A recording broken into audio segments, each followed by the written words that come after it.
Compose, épisode 40. Je pense qu'on est complémentaires. Ouais. Vraiment, c'est-à-dire qu'on se complète dans tout ce qu'on fait. On a chacun des choses qu'on sait très bien faire. Et du coup, ces choses-là, moi, personnellement, il y a des choses que je ne sais pas faire que lui sait très bien faire. Et à l'inverse, des choses où je suis un peu plus fort. Et donc, ouais, c'est ça, ouais. Du coup, plutôt que d'être supplémentaires et de faire tous les deux les mêmes choses, on sait les forces de chacun. Et surtout, on se connaît très bien maintenant. Ouais. Et donc, on a vraiment réussi à trouver une méthode de travail qui fait que on se complète hyper bien. Encore là aujourd'hui, au quotidien, on sait exactement qui fait quoi et du coup ça marche quoi.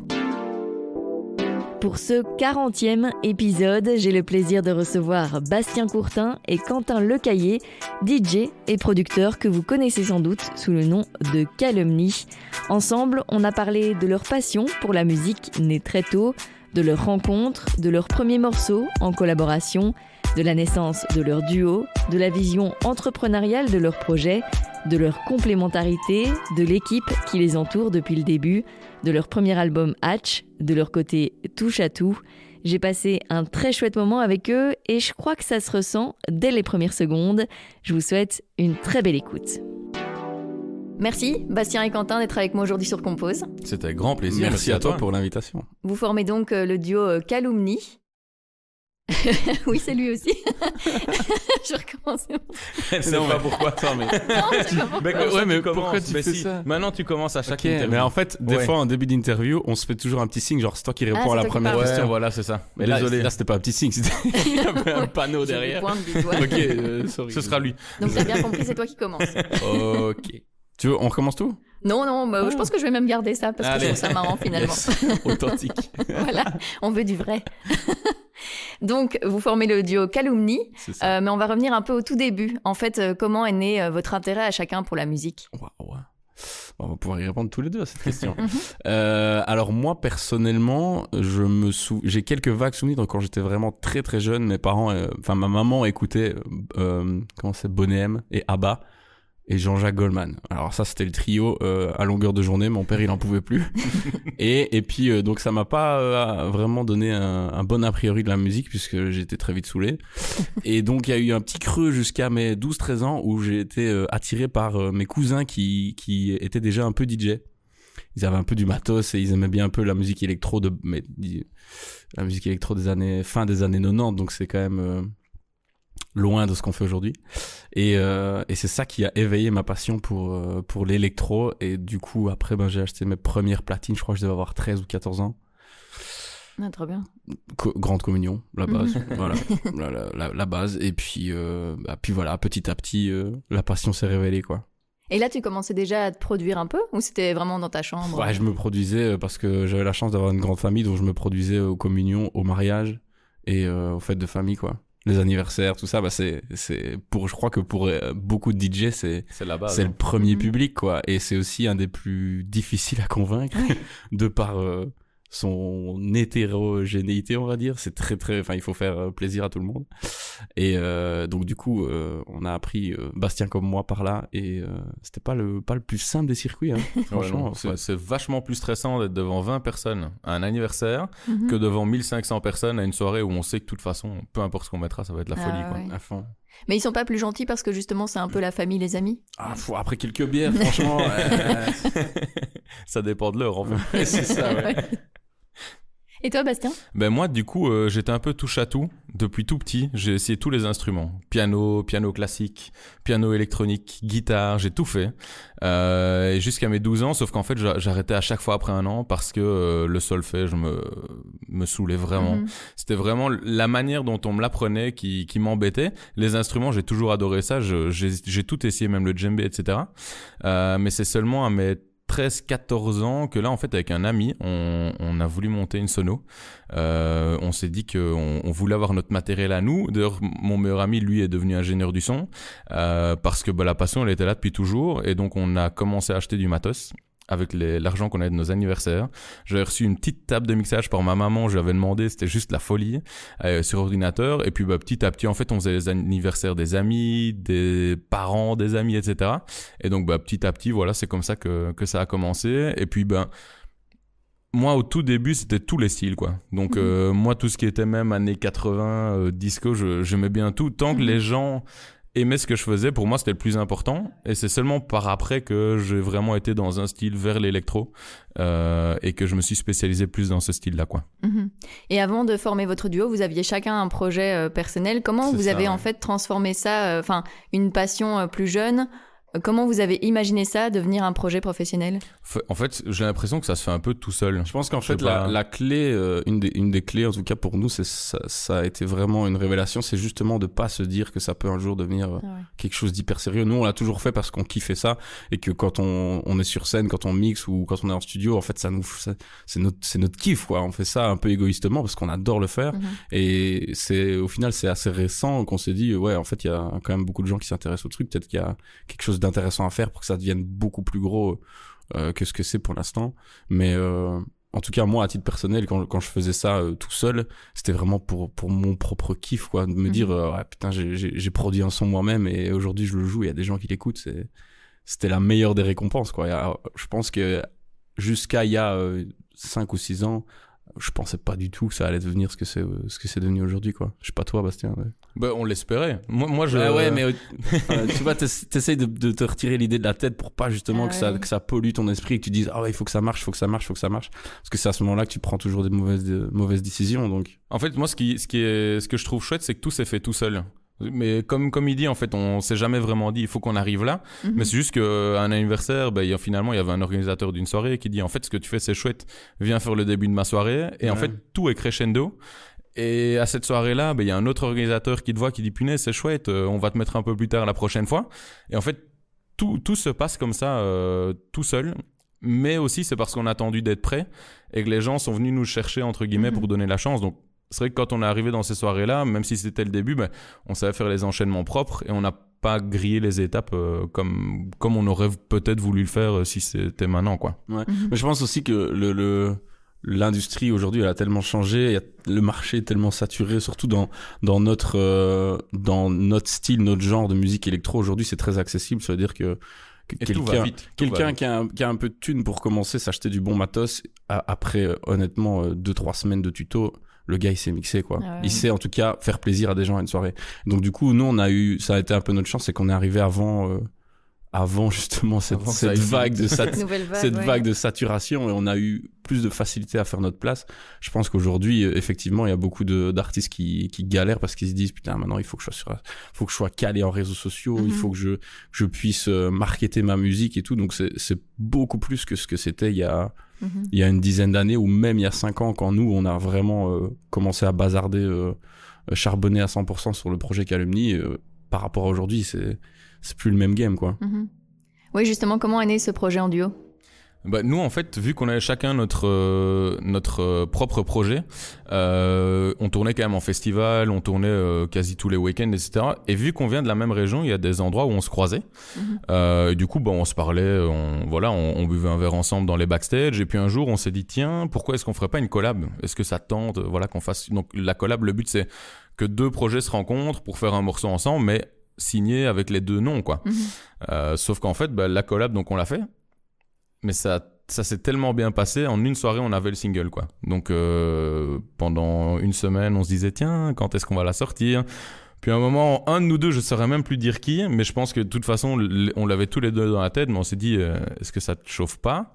On fait carrément un autre projet, quoi. Un projet tout seul qui va sortir ce morceau, parce qu'en vrai, ça marche, il y a quelque chose qui fonctionne entre nous, donc...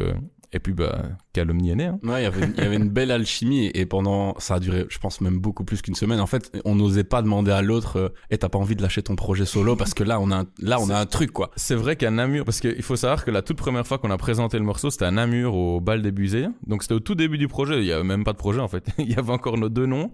Et je me souviens qu'on s'était présenté comme C'était pas Bal des Bleus? Enfin, oui, Bal des Bleus, c'était début d'année. Ouais, non, c'était début d'année. T'as raison. Et on avait effectivement présenter le morceau. Je me souviens, on avait demandé à un vidéaste de venir et de faire une vidéo, et nous, à l'époque, pour nous, c'était un truc nouveau, quoi. Pour te dire à quel point on n'est plus dans le même game aujourd'hui. Oui, et on avait effectivement présenté ça sous forme de collab, et c'est seulement après, quand on s'est vraiment dit, il y avait une une putain d'alchimie sur la collab. En plus, entre-temps, on avait trouvé une voix aussi pour ce morceau. Ça aussi, c'était nouveau pour nous de tout, parce que bon, là, quand t'es DJ, bah, tu joues des morceaux, t'es content quand ça tabasse, mais après, quand tu penses un peu à la big picture autour du truc, tu dis ouais, c'est vrai que s'il y a une voix, ça va être intéressant. Peut-être on va peut-être pouvoir, qui sait, un jour passer à la radio parce qu'il y a une voix intéressante sur notre morceau électro. Et donc on a vu justement toute cette évolution de ouais, ok, on fait juste une collab entre nos 2 morceaux. Ah ouais, en fait, c'est intéressant, on a trouvé une voix. Et puis la petite gêne entre nous de pas oser se demander vas-y, on lâche nos projets, on lâche nos projets, on fait ça, et l'été prochain on tourne à 2, quoi. Et donc c'est arrivé quelques temps après. Ouais. Et puis après, du coup, c'était quand on savait qu'on allait le faire, du coup, il y avait plein d'autres questions qui arrivaient. C'est-à-dire comment on va l'appeler, quel est le but du projet, jusqu'où on veut aller, etc. Quoi. Donc après, on a vraiment vu le projet, vu par nos études, parce que voilà, on a fait d'autres choses en plus de la musique. On a voulu voir le projet comme une entreprise, en fait, vraiment. Ouais. Donc dès le début, on a fait du marketing pour le nom. Enfin, voilà, c'était hyper intéressant, même dans l'élaboration, dans la manière dont on a lancé le projet, c'était hyper chouette, quoi. Ouais. Et puis l'avantage, c'est qu'on avait tous les deux, mine de rien, un peu d'expérience avec nos projets perso. Ouais. Donc on partait pas de zéro, quoi. Ça nous a, je pense, ça nous a beaucoup aidé. Tout à fait. Et comment vous l'expliquez que ça ait si bien marché entre vous deux ? Je pense qu'on est complémentaires. Ouais. Vraiment, c'est-à-dire que on se complète dans tout ce qu'on fait. On a chacun des choses qu'on sait très bien faire, et du coup, ces choses-là, moi personnellement, il y a des choses que je sais pas faire que lui sait très bien faire, et à l'inverse, des choses où je suis un peu plus fort. Et donc, ouais, c'est ça, ouais. Du coup, plutôt que d'être supplémentaires et de faire tous les deux les mêmes choses, bah, on sait les forces de chacun, et surtout, on se connaît très bien maintenant. Ouais. Et donc, on a vraiment réussi à trouver une méthode de travail qui fait que on se complète hyper bien. Encore là, aujourd'hui, au quotidien, on sait exactement qui fait quoi, et du coup, ça marche, quoi. Et au-delà de ça, on est aussi très différents en termes d'influence. Donc, on vient pas des mêmes mondes. Ouais. Je veux dire, l'électro, aujourd'hui, c'est tellement large que tu as des centaines de sous-genres et de styles. Et nous, dans ces sous-genres, on vient de 2 mondes qui sont quand même opposés, vraiment. Assez opposés. Et la rencontre de justement ces 2 trucs-là, ça a permis, pour Bastien comme pour moi, d'édulcorer un peu ce qu'on avait comme vision de l'électro avant. Et c'est justement ce mix qu'on a aujourd'hui qui a donné les premiers singles et qui aujourd'hui nous permet de vraiment faire l'identité de Calomnie, quoi, l'identité musicale. Est-ce qu'il y avait quand même une crainte que ça fonctionne pas entre vous, enfin au moment où vraiment vous vous êtes lancés, vu que vous ne vous connaissiez pas beaucoup l'un l'autre, il y avait une crainte que ça marche pas ? Moi perso, j'ai jamais eu de crainte, parce que je voyais bien quand on passait... En fait, au-delà de faire de la musique, on est aussi amis. Et donc, on a même vécu ensemble pendant plusieurs années à Liège. Ouais. Enfin, voilà, quoi. Je veux dire, humainement parlant, ça marchait aussi. Parce que c'est vrai qu'au-delà de professionnellement, si ça marche pas humainement, ça n'aurait jamais pu fonctionner. Surtout qu'un projet comme ça, mine de rien, nous, je veux dire, on se parle tous les jours, du matin au soir, on est toujours en discussion, et je pense qu'on s'est jamais pris la tête depuis le début du projet. Maintenant, ça arrive qu'on ait des désaccords, et je pense que c'est important aussi, c'est à fond de pas toujours être d'accord sur tout, parce que ça permet de corriger le tir sur certaines choses. Mais ce qui est cool, c'est que même quand on n'est pas d'accord, on n'est pas dans un affrontement à dire c'est moi qui vais avoir raison. À fond. C'est toujours des discussions, on sait vers où on veut aller, et je pense que les objectifs sont les mêmes aussi. Et donc, c'est ça qui fait que humainement et professionnellement, ça peut que fonctionner, quoi. Ouais. Et au début, en plus, quand on a... J'ai oublié ce que je voulais dire. Oui, tu disais, est-ce que vous n'avez pas eu peur de vous lancer avec l'autre ?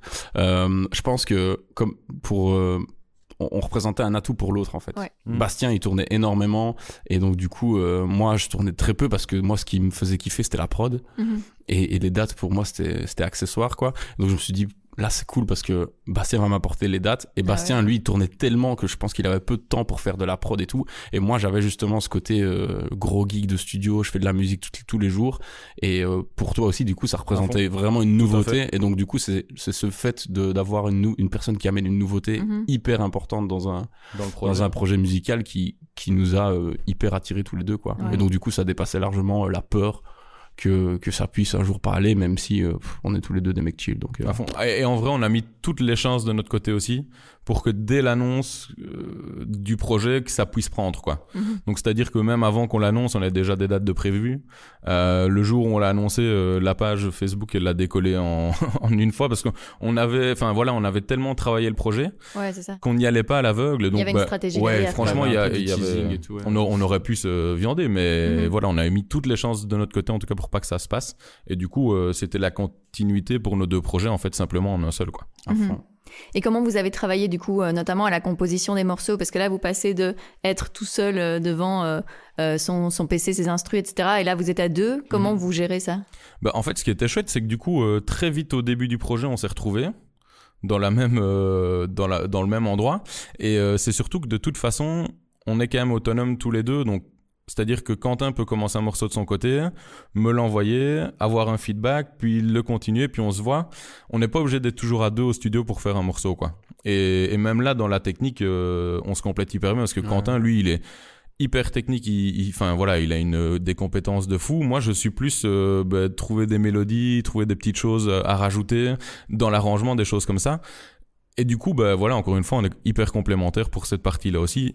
Et du coup, on se marche pas dessus quand on est dans un studio, quoi. Moi, je sais que pendant toute la partie hyper technique, je laisse Quentin faire et je sais que ce qui va se passer sera magique, quoi. Excellent.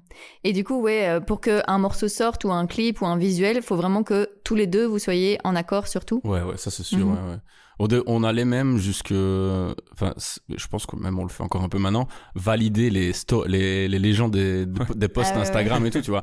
Parce qu'on se dit, voilà, après, je pense, pour moi, c'est logique, il faut tous les deux qu'on donne... Il faut que ça reflète notre image à tous les deux. Enfin, ça reflète. En vrai. Ouais, c'est ça. Non, franchement, là, encore une fois, on a de la chance d'être tombés l'un sur l'autre et d'avoir quand même si on est différents dans certains aspects de notre personnalité, on sait où on va et donc du coup, on est rarement en désaccord sur ce genre de choses. Maintenant, encore une fois, c'est une richesse de pas être d'accord parce que dans le cadre de la composition d'un morceau, ça apporte vraiment plus t'as d'idées, plus t'as de chances que le morceau il soit unique et puis tu discutes, t'échanges et le faire évoluer à fond. Ouais.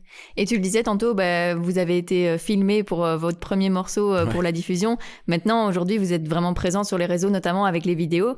Comment c'est né ça petit à petit d'être de plus en plus présent aussi visuellement? En fait, moi, depuis le tout début, même dans mon projet solo, j'avais mis une importance sur la vidéo, sur les photos, parce que je me rendais compte que déjà, il n'y en avait quasi pas. Donc, je parle de ça il y a 8-9 ans maintenant. Il y avait quasi personne, en fait, qui faisait un récap de chaque date, qui faisait des photos sur chaque date. Et dans la région d'où on vient, donc c'est-à-dire Marche, à peu près Marche-Rochefort, il y avait 2 mecs qui étaient des machines en vidéo, vraiment, qui avaient même à l'époque inventé un peu ce truc de Facebook avec, c'était une page où on retrouvait toutes les photos de l'événement, plus un after movie. C'était dans les premiers à faire ça. À fond. D'ailleurs, Florian et Cédric, hein, ils se reconnaîtront. Floquette Production. Ouais. Et franchement, c'était des machines. Et depuis le tout début, moi, j'essayais de faire en sorte qu'ils viennent à chaque fois avec moi sur toutes les dates, même quand c'était à l'étranger ou même quand c'était sur Liège ou quoi, il fallait à chaque fois un récap. Et nous, quand on s'était dit, OK, on lance Calomnie, on a voulu garder ça, quoi. On avait préparé toutes les vidéos même avant de sortir le projet, on avait déjà les vidéos qui étaient prêtes. On a été faire des shootings à Lyon, il y avait les mecs qui étaient avec nous pour filmer. Ouais. Et depuis le tout début, on savait que c'était hyper important. On serait jamais passé à côté de ça. Je pense que c'était un des éléments les plus importants avec la musique qu'on allait sortir, quoi. Mais même aujourd'hui, ça a évolué. On met toujours l'accent. Le format a changé. Donc le format avant, c'était tu fais une after movie de 1 à 2 minutes après la soirée. Aujourd'hui, si tu fais ça, personne ne regarde malheureusement. Et il faut faire des reels et des TikTok de 15 secondes. Et d'ailleurs, c'est un peu, ça pervertit un peu parfois les projets musicaux parce que les gens aujourd'hui se disent, je préfère faire des TikTok qui vont buzzer plutôt que de faire un bon morceau. Donc du coup, nous, on essaye quand même de garder vraiment le focus sur la musique en premier, en priorité. Maintenant, voilà, il y a des tendances qui sont là, il faut s'y faire et on essaye de les adapter à notre projet pour pas simplement suivre ce qui marche.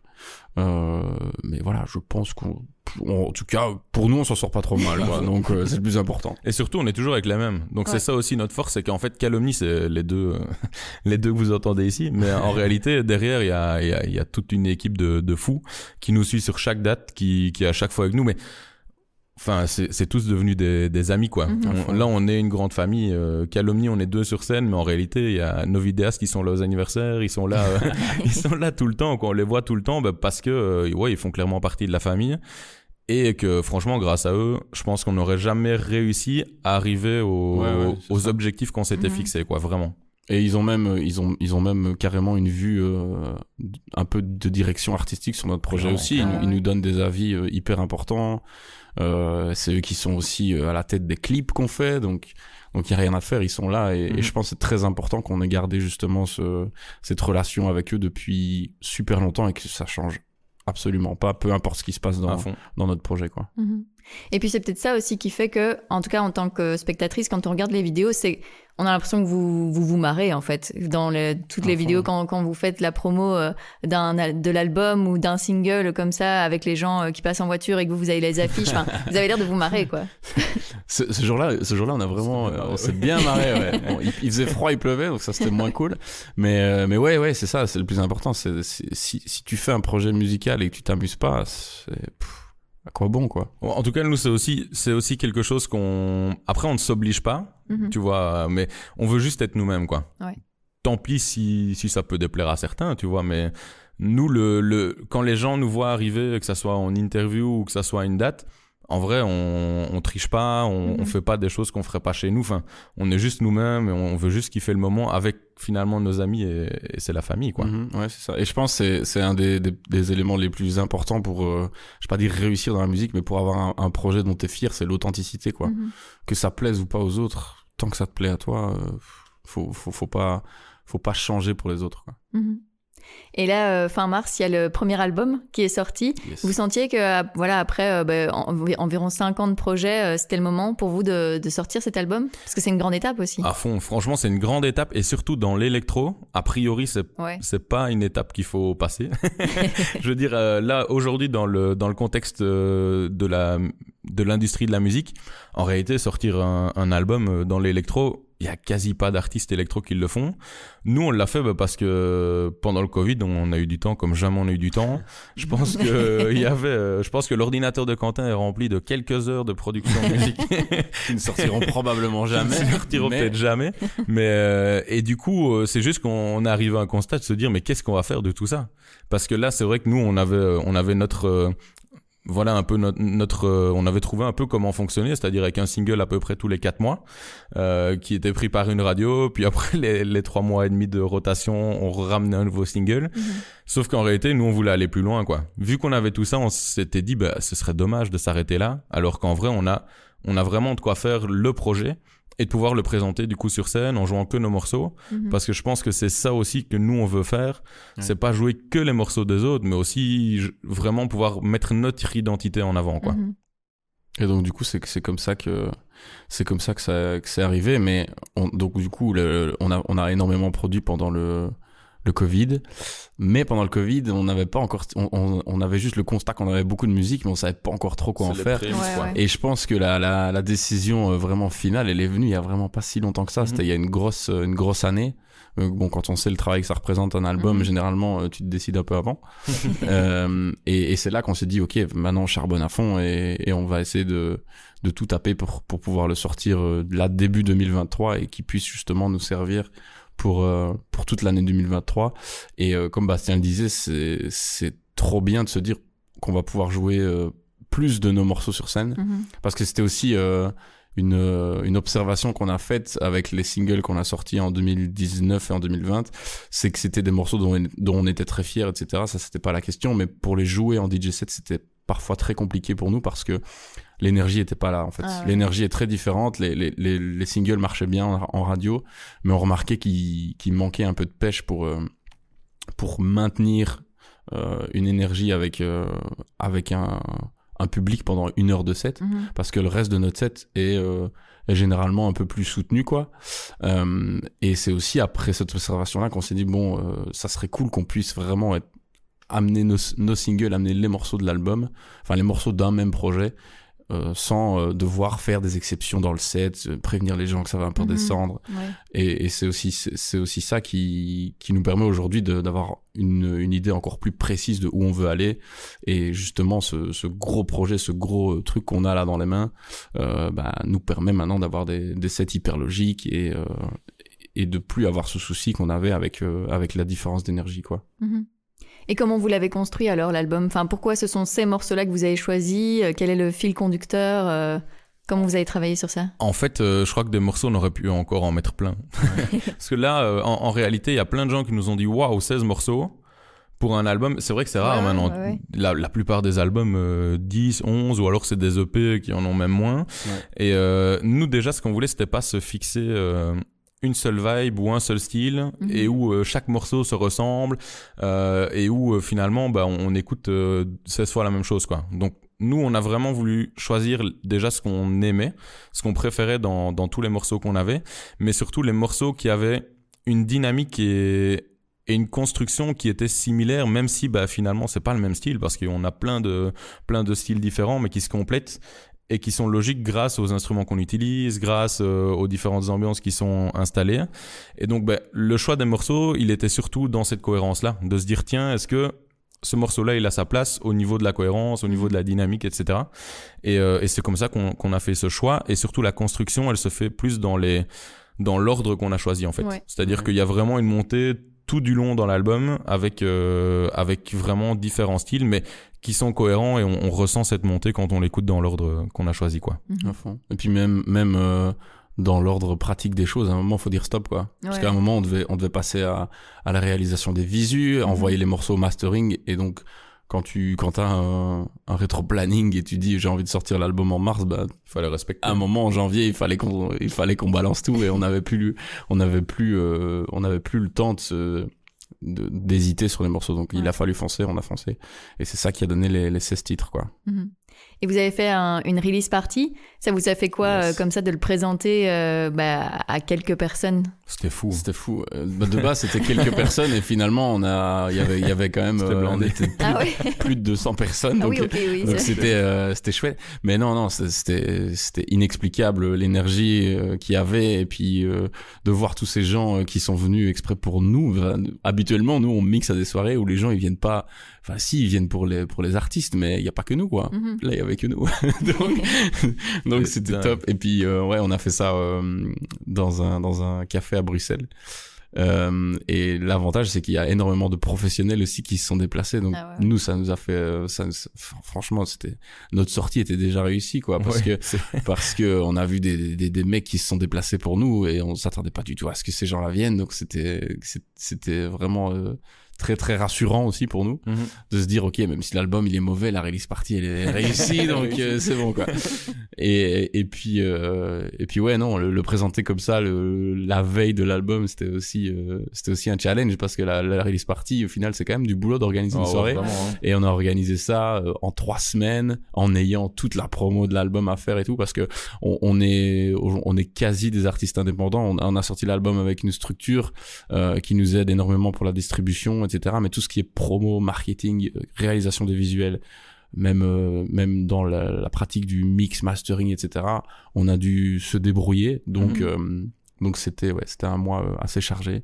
Donc belle récompense, une release party avec 200 personnes.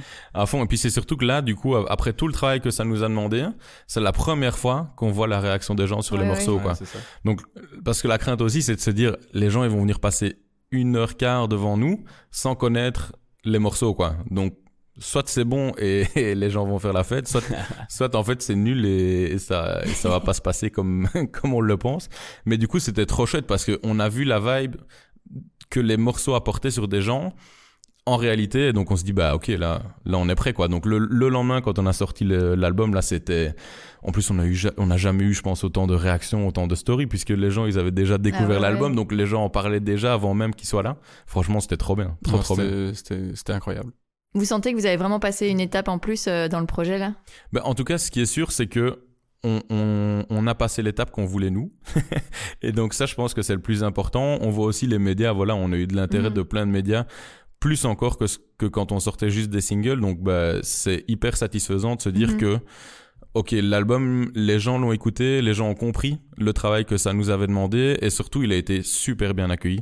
Donc, dans ce sens-là, je pense qu'on a clairement passé une étape et surtout, on sait vers quoi on veut aller. Donc, voilà, je pense que les choses sont claires pour nous, pour la suite aussi et ça, c'est hyper chouette de pas juste sortir un projet et puis de laisser faire, quoi. Donc, c'est ça, ouais.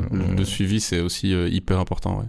Et tu le disais, vous êtes des artistes quasi indépendants. Pourquoi avoir envie de garder justement cette indépendance ?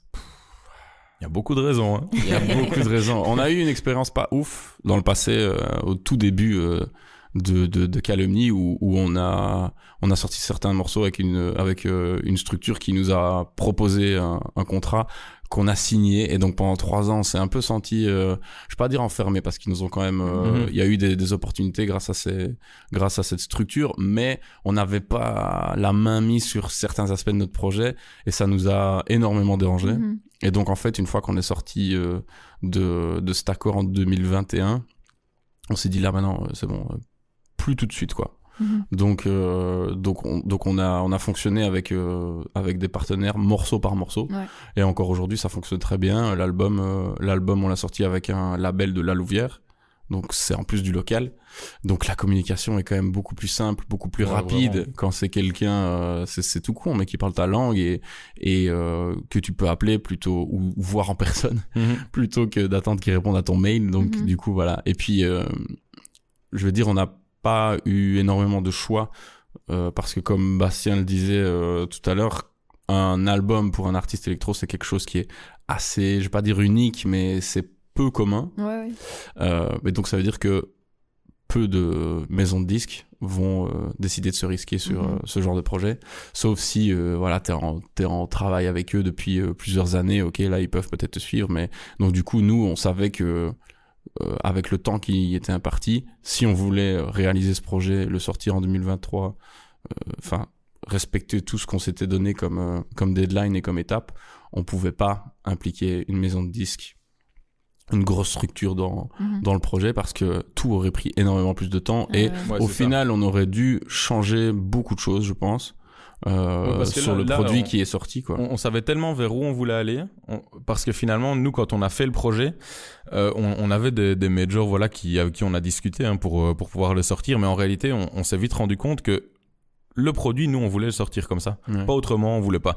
On avait tellement travaillé dessus, on était tellement... Puis on a toujours eu l'habitude de tout faire, en fait, que je pense que la major, elle aurait juste dû le distribuer comme le label de La Louvière a fait.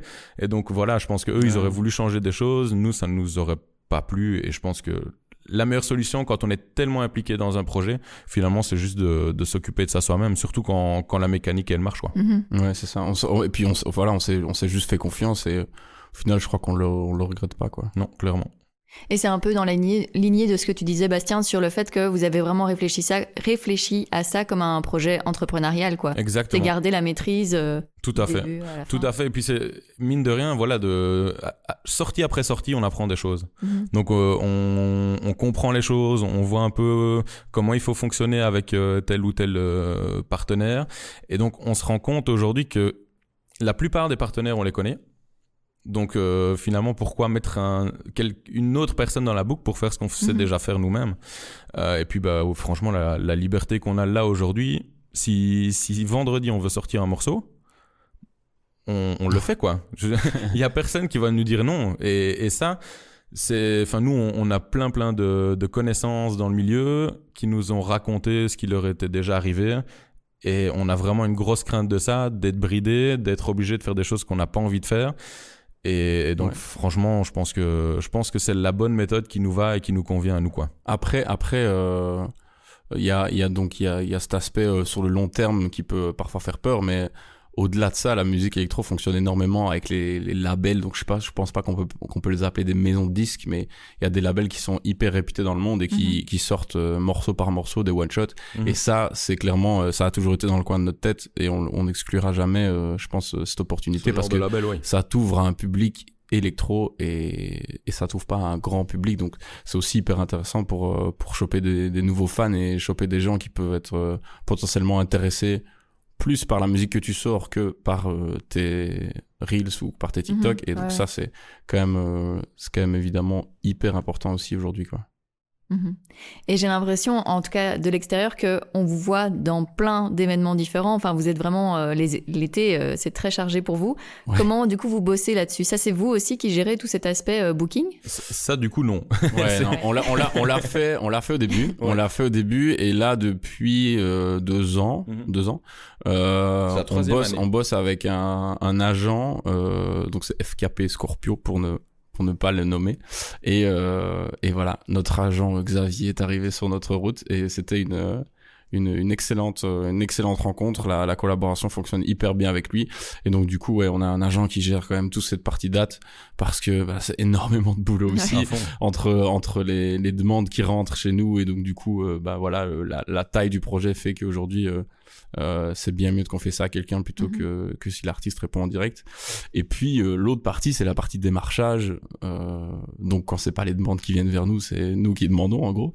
Et là, l'avantage de travailler avec un agent, c'est que les contacts, on les a pas. Et ça permet d'aller chercher des nouvelles opportunités. Donc du coup c'est aussi dans cette philosophie d'agrandir l'équipe et de voir toujours ça comme une grande famille, la grande famille de Calumny. C'est qu'aujourd'hui la relation avec notre agent, elle est hyper cool et ça devient aussi du coup le papa du groupe. Il fait aussi partie de la famille alors qu'il est arrivé il y a 3 ans maintenant, mais très vite c'est aussi pour ça qu'on adore travailler avec lui. C'est parce qu'il a compris en fait la vibe Calumny et de comment on fonctionnait et il fonctionne comme nous quoi. Donc c'est trop cool, trop chouette. Et donc ouais, on a toutes ces personnes là dans le groupe. Laurent, notre attaché de presse, Xavier qui fait tous les bookings, Cédric et Florian qui font tout ce qui est vidéo et contenu. Tous ces gens là. C'est vraiment un gros groupe et il n'y a pas de raison qu'on y touche, quoi. Vous êtes content d'avoir pu emmener justement tous ces gens avec vous dans ce projet qui grandit, comme tu le disais? Ouais, pour Cédric et Florian, c'est un peu nous qui les avons emmenés là-dedans, si on peut dire ça, mais pour les attachés de presse et notre booker, c'est plutôt eux qui nous ont emmenés. Donc là, ouais, c'est vraiment c'est cette philosophie d'un peu d'entraide et on va aller chercher des trucs qu'on n'a jamais eu tous ensemble, quoi. Et donc ça je trouve c'est hyper excitant de se dire allez, ça on l'a jamais fait, on va travailler un peu et on va le faire, quoi. Il y a un lieu ou un festival ou un endroit sur Terre qui vous fait vraiment rêver pour vous produire? Bon, en vrai, il y en a plusieurs. Plusieurs. Moi, personnellement, il y a bien sûr le cliché de tout DJ d'aller à Tomorrowland. mais en même temps, maintenant, c'est tellement connu, on en parle tellement chaque année que finalement, ça perd un petit peu de ce prestige, même si en vrai, bien sûr que le jour où ça nous arrivera, ce sera incroyable. Non, et ce sera ouf. Mais moi, perso, franchement, un festival qui me fait rêver, c'est Coachella, quelque chose comme ça, qui est différent, qui est un peu plus exclusif, enfin voilà, où franchement y être, c'est fui quoi. Ouais, mais surtout pour un Européen, quoi, parce que c'est quand même un festival qui est très loin et c'est vrai que de pouvoir j'allais dire exactement la même chose que toi. Donc évidemment, je pense qu'on choisirait d'office un festival parce que la vibe de l'été et tout, et puis nous l'été c'est quand même la période où on tourne le plus, donc c'est juste inégalable.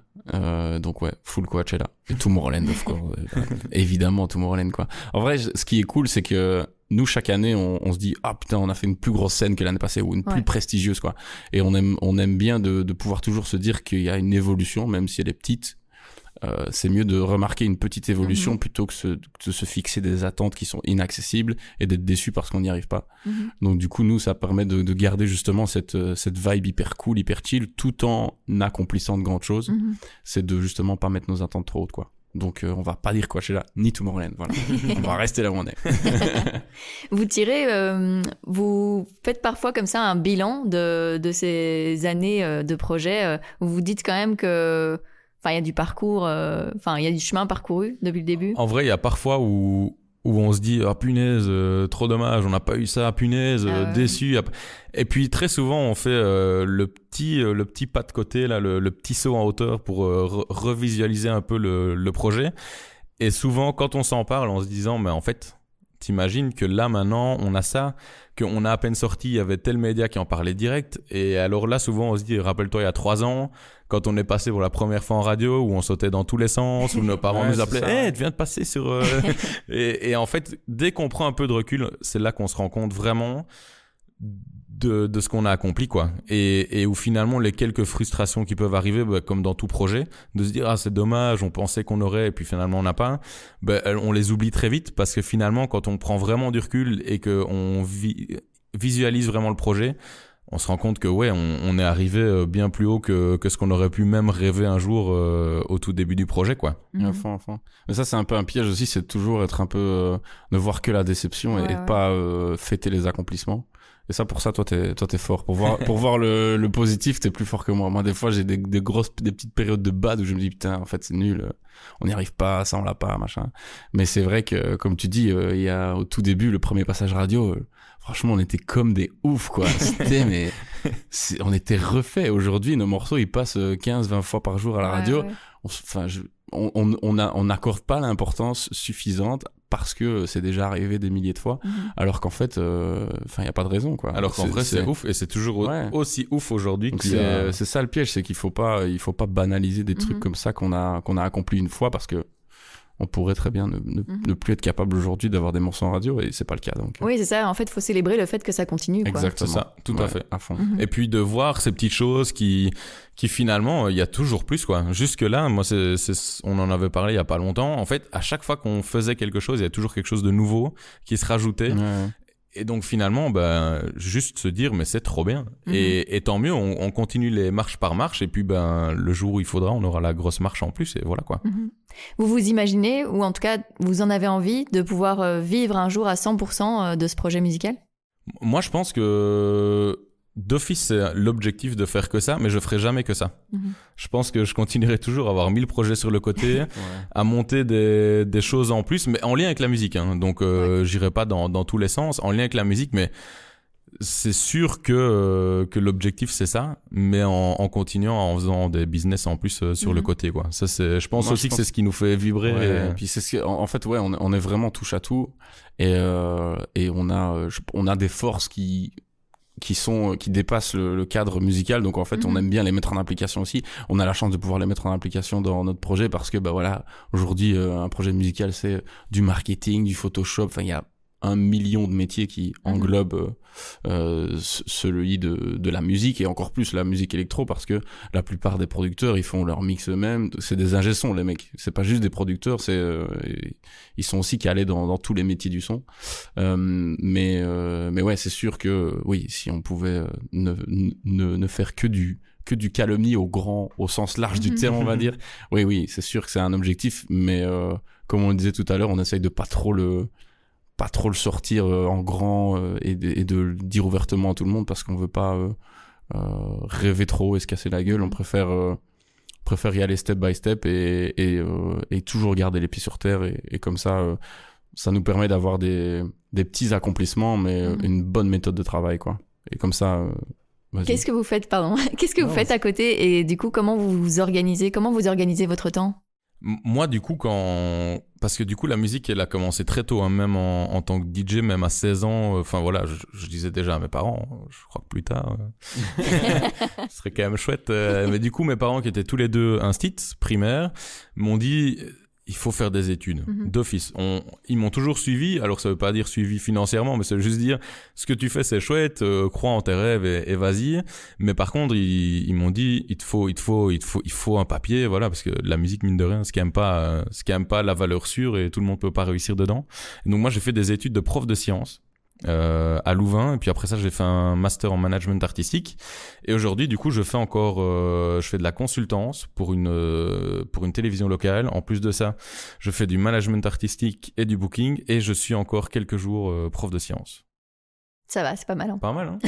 Le mec a du boulot, quoi. Oui, et moi aussi, j'avais des facilités à l'école pour réussir, donc mes parents m'ont dit, sur 2 questions, tu vas aller au bout de au moins ton bachelier, mon gars. Et donc j'ai fait un bac en marketing à Liège, et puis j'avais pas envie de travailler, et à côté de ça, à ce moment-là, c'était même pas pensable de faire quoi que ce soit en lien avec la musique, parce que moi, donc après mon bac, je devais avoir 21 ans, et je faisais que de la prod, quoi. J'avais peut-être 2 bookings par an, et c'était C'était le tout début. Donc autrement dit, impensable et impossible d'en vivre. Donc je me suis dit, vas-y, je vais continuer les études. J'ai fait HEC, donc j'ai fait analyse financière à HEC, donc encore 3 ans. Et donc j'ai terminé en 2017. Et puis j'ai commencé à bosser un peu dans ce monde de la finance qui m'a très vite déplu. Et j'ai commencé à bosser là-dedans et boum, c'est à ce moment-là qu'on s'est rencontrés. Donc on faisait des grosses journées au début. Je me souviens, c'était parce qu'on se disait on a un truc en or, il faut y aller quoi. Mais donc du coup plus un temps plein, c'était compliqué. Mais depuis, c'est cool parce qu'on a vraiment réussi à adapter tous les deux nos vies respectives autour du projet, et c'est plus le projet qu'on a dû caser dans quelques jours plic-ploc du mois. Et donc du coup moi maintenant je fais aussi de la consultance comme Bastien, mais vraiment basé sur la finance. Je fais ça 3 et 4 jours par semaine, ça dépend. Et donc le reste c'est full musique quoi. Donc vous imaginiez déjà devenir entrepreneur indépendant au moment de vos études? Ouais, je pense quand c'est juste naturel en vrai. Ouais, je pense que quand t'as un peu la fibre entrepreneuriale, c'est qu'une question de temps avant que ça se manifeste, et donc ouais, nous c'est venu peut-être un peu plus tard, mais je pense qu'aujourd'hui on est trop content d'avoir cet équilibre dans notre vie et de pouvoir vraiment décider ce qu'on fait, que ce soit pour le projet Calumnie, et donc ça rejoint un peu cette idée d'indépendance, on n'a pas envie d'être lié à un label, etc. Et que ce soit aussi donc dans la partie musicale comme je le disais, mais aussi dans la partie vraiment purement entrepreneuriale, et cette idée aussi de pouvoir se dire moi je fais plein de trucs en fait dans ma semaine, et je compte pas que sur mon projet musical, parce que certains artistes basent tout sur leur projet musical, et c'est vraiment du kit ou double, parce que si ça marche, c'est génial, parce que les mecs ont été à 200% dans leur truc et ça a pété. Mais si ça marche pas, la déception la descente peut être très très dure, et c'est aussi pour nous une manière de se protéger un petit peu. Je pense qu'on peut, enfin c'est pas une honte de le dire, mais on se protège un petit peu du jour où on se rend compte qu'il pourrait y avoir des incertitudes ou des déceptions autour de notre carrière musicale, et le Covid en est le meilleur exemple. C'est clair. Pendant le Covid, on était très heureux d'avoir autre chose que la musique, quoi. Alors, et surtout qu'on se posait la question de se dire, tiens, est-ce qu'un jour on arrêterait quand même pas nos tafs? C'est vrai que c'était le moment charnière, parce qu'on avait vraiment une évolution exponentielle à ce moment-là, avec les premiers morceaux qui sont passés à radio, puis tout s'est enchaîné, parce que du coup tous les événements se disaient c'est des bons petits gars, vas-y on les prend à notre event, et puis bam, non, l'event il est annulé à cause du Covid. Donc voilà. Et du coup, ça représente une liberté pour vous d'être indépendant, entrepreneur? Ça représente la liberté, en tout cas, de faire, comme vous le disiez, un peu tous les projets que vous voulez? Ouais, vraiment, parce que, mine de rien, on n'a pas vraiment d'horaire à respecter. Ce qui fait que si on doit mixer en France le jeudi soir, et en vrai, c'est déjà arrivé quand parfois on va mixer au ski et des choses comme ça. On peut le faire quoi. Simplement nous on sait ce qu'on a à faire dans nos autres boulots, on sait où on doit arriver. Tant que le boulot il est fait et qu'on arrive à nos objectifs, le reste en fait on s'arrange pour pouvoir du coup faire tout ce que Calumnie nous demande de faire, parce qu'en vrai la priorité en tout cas c'est Calumnie, vraiment ça c'est la première priorité, de mettre le max de temps, le maximum d'énergie là-dedans, et donc voilà, ça nous permet de faire ça, parce que si on avait un boulot de 8-16 tous les jours en bureau, il y a plein de choses qu'on n'aurait jamais pu faire, et on n'aurait jamais pu s'arranger pour pouvoir faire tout ce qu'on fait aujourd'hui quoi.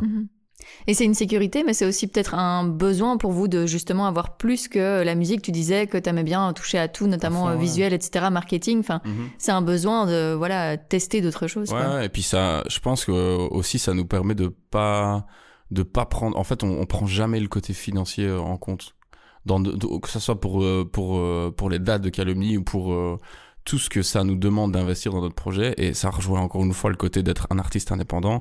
Aujourd'hui, d'être un artiste indépendant, ça peut très vite coûter très cher, et nous, justement, comme on a vraiment une certaine sécurité financière avec ce qu'on fait sur le côté, ça nous permet d'avoir vraiment une plus grosse force, force d'action, on va dire, sur notre projet, et ça nous a permis de passer des étapes très très vite, quoi. Donc pourquoi changer? Pas besoin. On est bien là.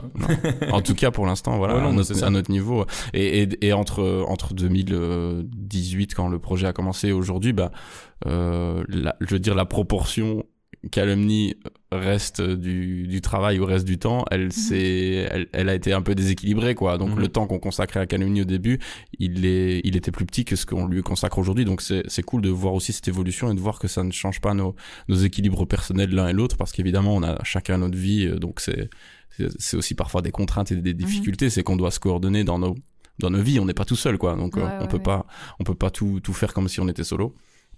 Mais du coup, le fait d'avoir cet équilibre et de pouvoir le gérer un peu tout seul, comme on veut, sans demander à qui que ce soit, c'est une grande chance et une force énorme dans notre projet, quoi.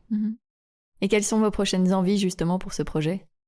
Il y en a beaucoup, hein. Nous, on a déjà ça, c'est clair dans nos têtes, en vrai. Ouais. En fait, on va tourner avec un tutu. Et avec des petits chevaux comme ça qui vont venir sur scène. C'est un concept, ça, c'est vraiment une de nos envies, quoi. Voilà. Non, mais il y a déjà un des buts qu'on avait avec l'album, c'était de pouvoir le présenter dans une salle où il y a que notre nom au-dessus de la salle et tout. Sous format vraiment concert, quoi. Oui, c'est ça. Ouais. En tout cas, vraiment avoir notre prod à nous. Et pouvoir le faire autrement que dans une soirée où les gens en fait viennent pour plein d'autres. Et justement, cette release party nous a un peu conforté dans cette idée de se dire en fait les gens ils sont quand même là, ils veulent quand même découvrir ce qu'on a à leur proposer. Et donc là, la suite pour nous c'est vraiment un des gros buts pour cette année 2023, c'est de pouvoir réaliser ça. Donc on espère que ça arrivera, mais en tout cas on va mettre toutes les chances de notre côté pour pouvoir le faire. C'est bien parti. Et alors c'est continuer avec des grosses sorties. De continuer dans le style qu'on s'impose là maintenant et le style qui nous parle le plus. Donc là, maintenant, voilà, on est hyper content d'avoir pu sortir ce projet parce que les gens s'attendent un peu à la suite. Parce qu'avant, finalement, avec tous nos singles qui se ressemblaient mais qui en même temps étaient quand même assez différents, les gens ils se demandaient tiens, qu'est-ce que ça va être cette fois-ci. Là maintenant, je pense qu'on a trouvé notre vibe et du coup, on va clairement continuer là-dedans pour la suite, quoi. Exactement. J'aurais pas pu mieux dire. Trop bien. Mais je vais vous poser la dernière question du podcast. Ok. Qu'est-ce que vous aimeriez oser faire et que vous n'avez pas encore fait ? Le tutu. On y revient. Bon, on va le faire, ça. Qu'est-ce qu'on oserait faire et qu'on n'a jamais fait ? Waouh. Moi, en vrai, sincèrement, ce dont je parlais, mais ce sera de mon côté à moi, ce dont je parlais, faire une prod, je l'aurais pas fait les années précédentes. Faire notre prod à nous avec juste notre nom, je l'aurais pas fait. Et donc ça, voilà, c'est un truc... C'est vrai que là, pour le coup, on va sortir de notre zone de confort de fou, quoi. Parce qu'en vrai, on en avait déjà parlé, hein, l'année passée, même l'année d'avant. Quand les singles prenaient en radio, quand on est en réunion avec notre booker et avec notre attaché de presse, tiens, est-ce que ce serait pas le moment ? Et nous, à chaque fois, on n'est pas encore sûr que ça soit maintenant qu'on va remplir une salle à nous tout seuls. Et là, franchement... Même si franchement, voilà, j'oserais pas de base, hein.